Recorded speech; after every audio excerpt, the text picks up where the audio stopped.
ఈ పూలని నిత్య కళ్యాణి పూలు అంటారండి. డైలీ పూస్తూనే ఉంటాయి. ఆ సీజను ఈ సీజను ఏదీ లేదు. నిత్య కళ్యాణి మొక్క 4-5 రకాలు ఉంటాయండి వీటిలో కలర్స్. బట్ మా ఇంటి దగ్గర ఒకటే కలర్ ఉంది, వైట్ కలర్. వీటినే బిళ్ళ పూలు అని కూడా అంటారండి. ఈ పూలేమో కాగడామల్లి. ఈ పూలు తెలియని వాళ్ళు ఉండరు, పెట్టుకొని వాళ్ళు కూడా ఉండరు కదా.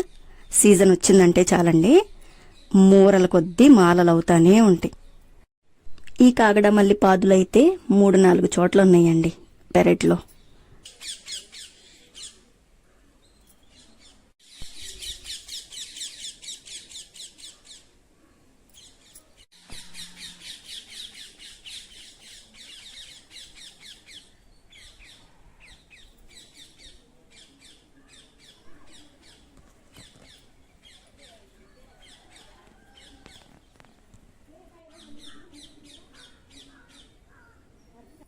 ఇవి మనందరికీ తెలిసినయే కనకాంబరాలు.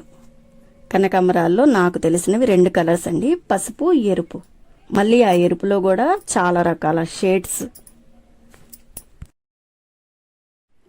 ఎరుపులో light colours, bright colours, medium colours, బొద్దుగా ఉండేవి, సన్నగా ఉండేవి, అబ్బో చాలా రకాలుగా ఉంటాయండి.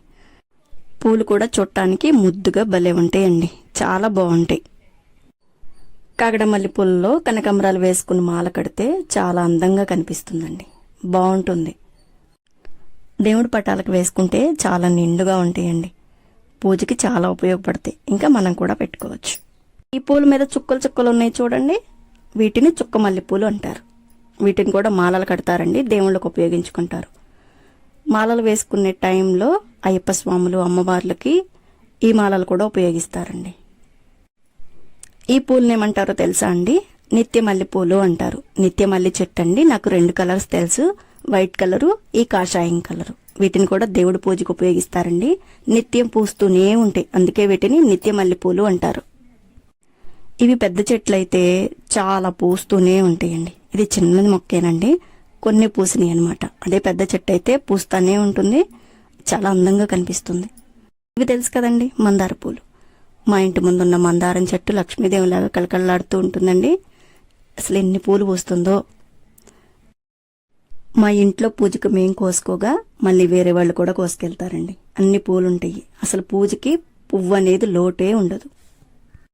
మల్లెపూల సీజన్ అయిపోయింది కదండి, బట్ మొక్కకి అప్పుడప్పుడు మొగ్గలు పడుతూనే ఉంటాయండి ఇట్లా. ఇవి ఒక సన్న రకం కనకాంబరాలండి, కొంచెం పింక్ షేడ్లో ఉంటాయి. ఎర్రటి కనకాంబరాలు నాజుగ్గా ఉంటాయండి, చాలా బాగుంటాయి. ఇంకా లాస్ట్గా పసుపు కనకాంబరాలు కూడా ఉన్నాయండి ఇంటి దగ్గర. వీటికి ఇత్తనాలు అయితే అస్సలు ఉండవు, మనం కొమ్మ తుంచి పక్కన గుచ్చితే మళ్ళీ బ్రతుకుతుందండి. ఆ విధంగా మనం స్ప్రెడ్ చేసుకోవచ్చు. చాలా పూలు పూస్తాయండి పెద్ద మొక్కలైనాక. పసుపు, ఎరుపు కనకాంబరాల మాల కూడా చాలా బాగుంటుందండి. ఇవండి మా పెరట్లో ఉన్న ప్రజెంట్ పూస్తున్న పూలు. Thank you for watching.